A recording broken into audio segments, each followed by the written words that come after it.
오늘의 말씀은 출애굽기 19장 7절로 15절입니다.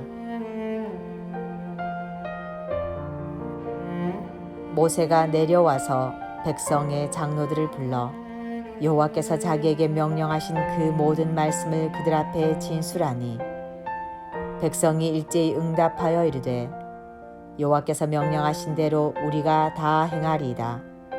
모세가 백성의 말을 여호와께 전하매 여호와께서 모세에게 이르시되 내가 빽빽한 구름 가운데서 내게 임함은 내가 너와 말하는 것을 백성들이 듣게 하며 또한 너를 영영히 믿게 하려 함이니라. 모세가 백성의 말을 여호와께 아뢰었으므로 여호와께서 모세에게 이르시되 너는 백성에게로 가서 오늘과 내일 그들을 성결하게 하며 그들에게 옷을 빨게 하고 준비하게 하여 셋째 날을 기다리게 하라. 이는 셋째 날에 나 여호와가 온 백성의 목전에서 시내산에 강림할 것임이니 너는 백성을 위하여 주의 경계를 정하고 이르기를 너희는 삼가 산에 오르거나 그 경계를 침범하지 말지니 산을 침범하는 자는 반드시 죽임을 당할 것이라. 그런 자에게는 손을 대지 말고 돌로 쳐 죽이거나 화살로 쏘아 죽여야 하리니 짐승이나 사람을 막론하고 살아남지 못하리라 하고 나팔을 길게 불거든 산 앞에 이를 것이니라 하라. 모세가 산에서 내려와 백성에게 이르러 백성을 성결하게 하니 그들이 자기 옷을 빨더라. 모세가 백성에게 이르되 준비하여 셋째 날을 기다리고 여인을 가까이 하지 말라 하니라. 아멘. 오늘은 11월 19일 금요일입니다. 오늘은 출애굽기 19장 7절에서 15절까지 말씀을 묵상하도록 하겠습니다. 오늘 말씀은 시내산에서 하나님께서 이스라엘 백성과 맺으신 언약에 대한 말씀이에요. 하나님은 모세에게 세계가 다 내게 속하였지만 너는 내 말을 잘 듣고 언약을 지키면 너는 내 소유가 되겠다. 즉 내 보배를 삼겠다 하며 특별한 관계로 그들을 초대하고 계시는 것입니다. 하나님의 언약, 그 언약은 이스라엘 백성과 세울 아무런 무슨 의무나 이런 게 있는 게 아니에요. 하나님의 언약은 은혜 언약입니다. 왜? 무슨 동등한 관계에서 약속을 맺는 게 아니기 때문에 그저 은혜로 찾아오신 거예요. 은혜로. 그리고 은혜로 그들을 언약 백성 삼으신 것입니다. 이것은 우리에게도 마찬가지예요. 모세는 이제 시내산에서 들은 하나님의 말씀을 백성들에게 다 고합니다. 7절 말씀을 보십시오. 모세가 내려와서 백성들의 장로들을 불러 여호와께서 자기에게 명령하신 그 모든 말씀을 그들 앞에서 진술하니. 그래요.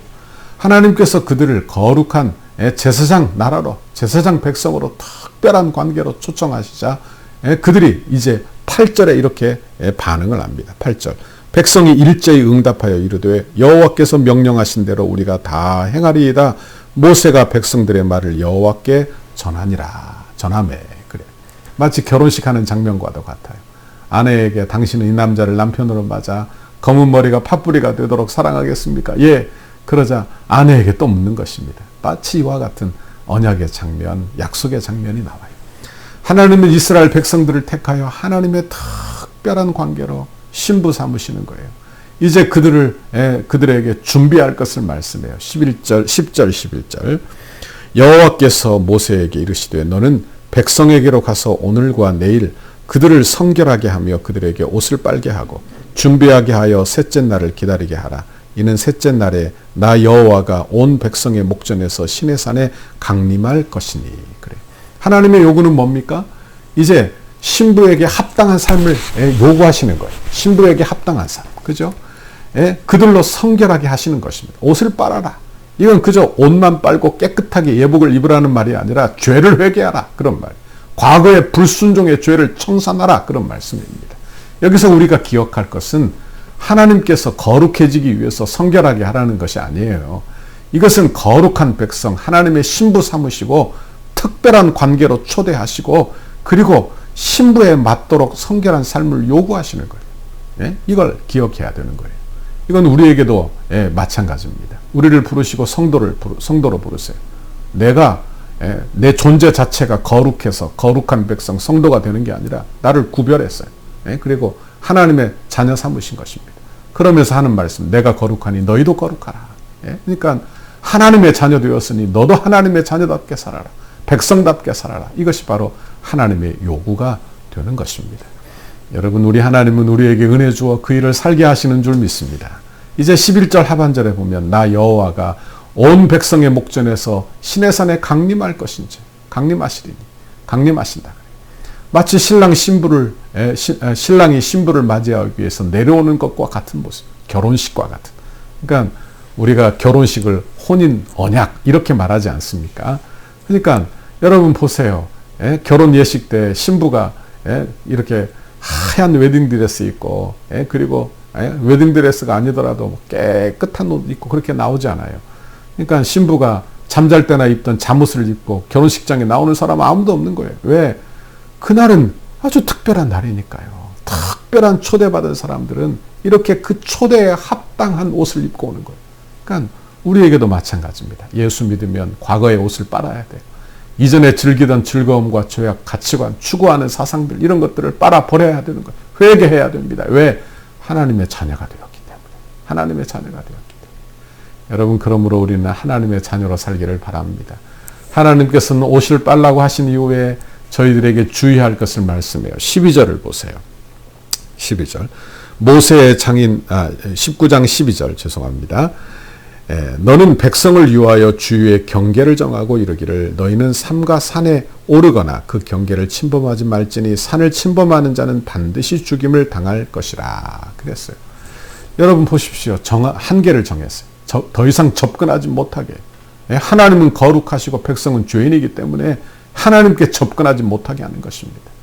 이게 바로 구약의 한계예요. 구약의 한계. 신랑 하나님께서 신부 백성을 부르시는데 더 가까이 나오지 못하게 하는 거예요. 왜? 하나님이 너무나 거룩하시고 백성은 너무나 악한 죄인이기 때문에. 그러니까 어떻게 하느냐? 그 백성들이 주님 앞에 나오지만 벌벌벌 떨어요. 그죠? 하나님의 임재가 그 위에 나타납니다. 그런데 그 임재를 보자마자 그냥 백성들이 벌벌벌 떠는 거예요. 16절 이하에 보면 그런 이야기가 나오는 것입니다. 여러분, 특히 성전을 봉헌할 때도 보면 제사장들이 서서 섬기지 못했어요. 그리고 성전의 지성소는 오직 대제사장만 1년에 한 번 대속죄일에 들어가는 거예요. 그러니까 여러분, 이것이 구약의 한계입니다. 그러나 성도, 우리 신약에 사는 성도는 그렇지 않아요. 이제 그 한계가 다 허물어지는 것입니다. 요한복음 1장 14절 말씀이 육신이 되어 우리 가운데 거하심에 우리가 그의 영광을 보니 아버지의 독생자의 영광이요 은혜와 진리가 충만하더라. 요한 사도의 고백이 되는 것입니다. 말씀 로고스, 예수님, 그분이 하나님이세요. 그런데 그분이 육신의 몸을 입고 성육신 하셔서 우리 가운데 거하신다. 원어 성경에 보니까 거한다는 말은 성막이 되심에 이렇게 번역이 태버네클, 성막이 되셨다고 번역이 되는 것입니다. 그러니까 하나님의 영광이 임하여 우리 가운데 성막을 이루시는 거예요. 성막을. 그런데 그 영광을 보니까 아버지의 독생자의 영광이요 은혜와 진리가 충만하더라. 그러니까 우리 안에 그리스도의 영이 임하여 이제 하나님의 성전되는 진리와 은혜와 진리가 충만한 그런 하나님의 성전되는 모습을 우리에게 보여주고 있다. 여러분, 그러므로 우리는 이제 벌벌벌 떨고 나가는 게 아니에요. 예수 그리스도의 피로 담대히 나가 예배하게 되는 것입니다. 여러분, 우리는 이런 구원받은 자인 것을 믿으시기를 바랍니다. 우리는 이렇게 구원받은 자들이에요. 우리의 예배가 어떤 것인지를 알아야 하는 것입니다. 여러분, 그 영광을 보니 은혜와 진리가 충만한 예배, 그 영광을 보니 은혜와 진리가 충만한 그런 모습, 이것이 바로 성도의 예배요, 성도의 모습이라. 여러분, 그러나 이런 예배는 그냥 이루어진 게 아니에요. 내가 한 게 아닙니다. 여러분, 오직 예수 그리스도의 피값으로 이루어진 거예요. 그러므로 오늘도 그 예수님을 사랑하며 살기를 바랍니다. 우리 예수님 꼭 사랑하고 붙들고 사세요. 그리고 그 예수님 사랑하며 그 예수님 안에, 은혜 안에 사는 저와 여러분의 신앙생활 되기를 바랍니다. 예수 밖에 있으면 벌벌벌 떨어요. 그러나 예수 안에 있으면 하나님께서 우리에게 평강 주시고 그리고 담대함을 주시는 것입니다. 이 담대함이 여러분 모두에게 임하시기를 주님의 이름으로 축원합니다. 기도하겠습니다. 하나님 아버지, 감사합니다. 오늘도 하나님의 귀한 말씀 들려주시니 감사합니다. 이스라엘 백성들이 언약을 맺으며 하나님께서 그들을 이끌어 하나님의 관계로 이끌으시는 것을 보았습니다. 우리도 예수 그리스도 안에서 언약을 맺어 하나님의 자녀 삼으시고 우리에게는 구약 백성에게 없는 담대함도 우리에게 주시니 감사합니다. 우리가 예수 그리스도를 힘입어 담대함을 얻어 주님 전에 나가 예배하고 경배하고 찬양하고 하나님 주를 섬기는 주의 사람들이 다 되도록 주여 축복하시고 도와주시고 함께해 주옵소서. 이번 한 주간도 지켜주셨으니 감사합니다. 오늘도 지켜주세요. 오늘도 믿음으로 살도록 용기를 주세요. 감사합니다. 예수님 이름으로 기도하옵나이다. 아멘. 우리 교회를 향한 주님의 뜻을 이루소서. 백대 기도문 금요일 17페이지 교회와 영광스러운 미래를 위하여 함께 기도하겠습니다. 덕소교회를 통하여 수많은 영혼이 주님 앞에 돌아와 우리와 함께 기쁨으로 예비하고 그리스도의 신실한 제자들로 훈련되고 장성하여 민족을 치료하는 지도자로 재생산되게 하옵소서.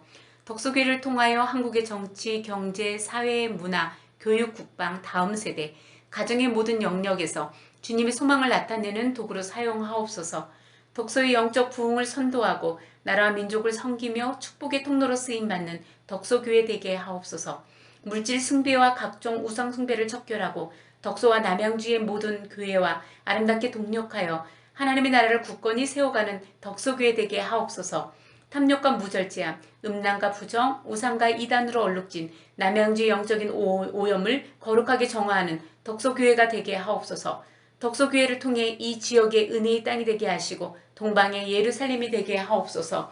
삶에 지친 이웃들에게 참된 안식과 쉼을 제공하는 영혼의 쉼터가 되게 하시고 주 안에서 자신들의 꿈을 발견하며 마음껏 꿈을 펼칠 수 있는 비전의 장이 되게 하옵소서.